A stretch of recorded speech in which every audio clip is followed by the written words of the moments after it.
Well, let's talk about this Ukraine situation.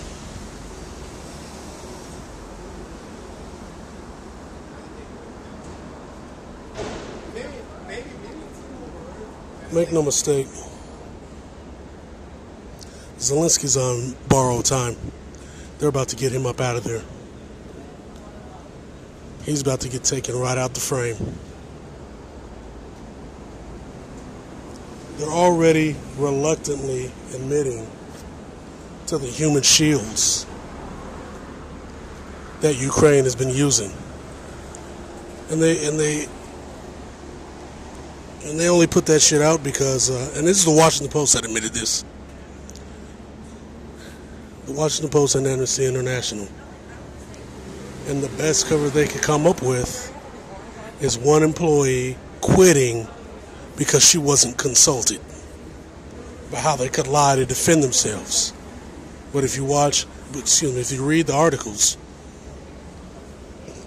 from Al Jazeera, from the Washington Post, which is a CIA rag, which is how I know if they even softballed that in the middle of this money laundering scam, that means it's only a matter of time before they flip on this dude, demonize him, and get him up out of there, so that they could bog down Russia in a never-ending war like they did in Afghanistan to break the Soviet Union. This is the next part of their plan. It's all about the Heartland theory. Never forget that shit. As much as you don't like it, that's what it's about. Now,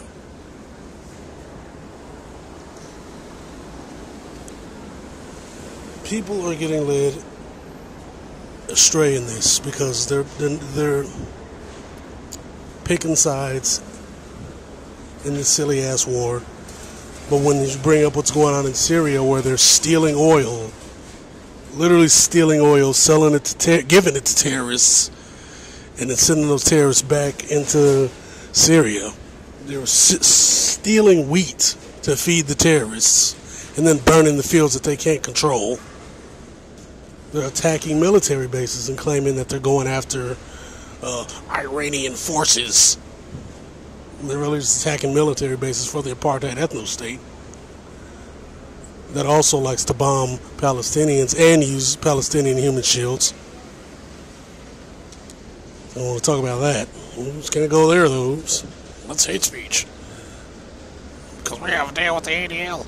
But anyway, yeah. And then you talk about Somalia, where they're indiscriminately bombing people, talking about they're going after al-shish kebab.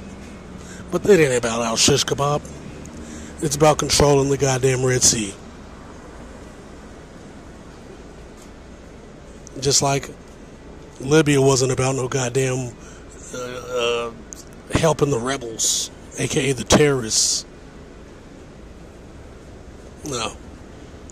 That was about keeping Libya from shipping oil to China, building up their economy, and then becoming a threat on the international stage. Because as soon as they got rid of them, what'd they do? They canceled all those Chinese deals, broke up the country, smashed up some of the Man-Made River to make the South loyal to the North, which nobody respects. Then they sent their puppet, Haftar Khalifa, who was in Washington, D.C., chilling in the house the whole time. This is very similar to what they did during the Bolshevik Revolution, where they had Trotsky chilling in New York City under Ku Klux Klan supporter Woodrow Wilson.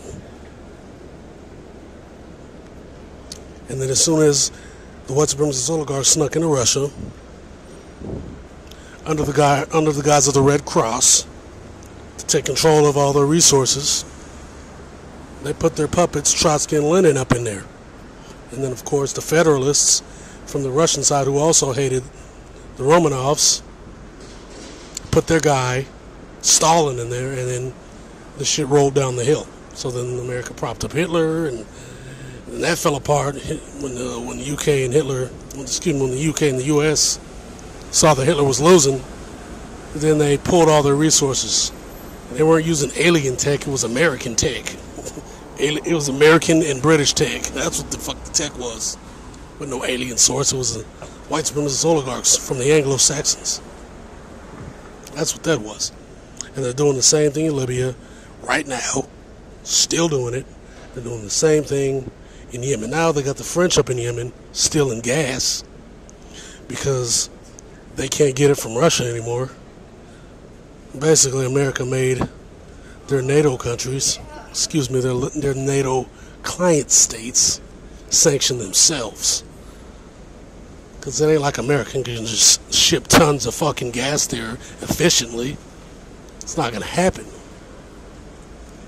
And Russia doesn't care because their economy isn't set up like ours or China's.